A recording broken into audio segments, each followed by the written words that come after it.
শীতে সবজি দিয়ে হাতে মাখা চচ্চড়ি। কে কে এই হাতে মাখা চচ্চড়ি খেতে পছন্দ করেন অবশ্যই কমেন্টে জানাবেন। হ্যালো এভরিওয়ান, আসসালামু আলাইকুম। আপনারা সবাই কেমন আছেন?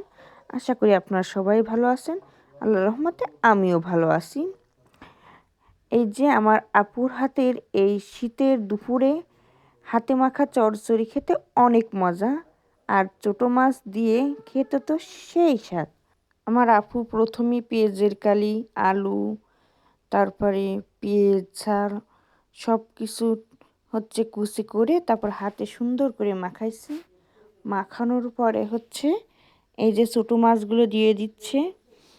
এখানে আছে বাইলে মাছ, তারপরে পুঁটি মাছ। এই মাছগুলো দিয়ে এখন অনেক সুন্দর করে মাখাচ্ছে।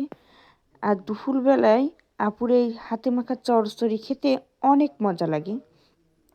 সাথে টমেটোও দিয়েছে, দিয়ে দেখেন কত সুন্দর করে মাখাচ্ছে, অনেক সুন্দর করে মাখাচ্ছে।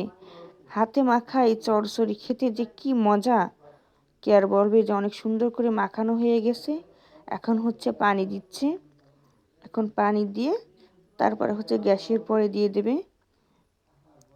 এই যে অনেক সুন্দর করে এই যে এখন পানি দিয়ে দেওয়া হয়েছে এখানে।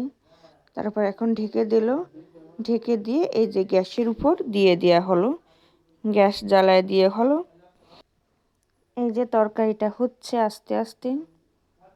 এই যে দেখেন কত সুন্দরই তরকারিটা হচ্ছে আস্তে আস্তে। দেখতে দেখতে আর কথা বলতে বলতে তরকারিটা এই যে হয়ে গেল।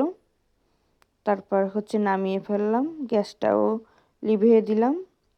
দেখছেন টমেটো দিয়ে কালারটা অনেক সুন্দর আসছে হলো। আর টমেটো দিলে বেশি স্বাদ লাগে। সবাই একবার হলেও বাসায় করে খাবেন, দেখবেন অনেক মজা লাগবে। আর আমার ভিডিওটা কেমন হয়েছে সবাই কমেন্টে জানাবেন। আল্লাহ হাফেজ।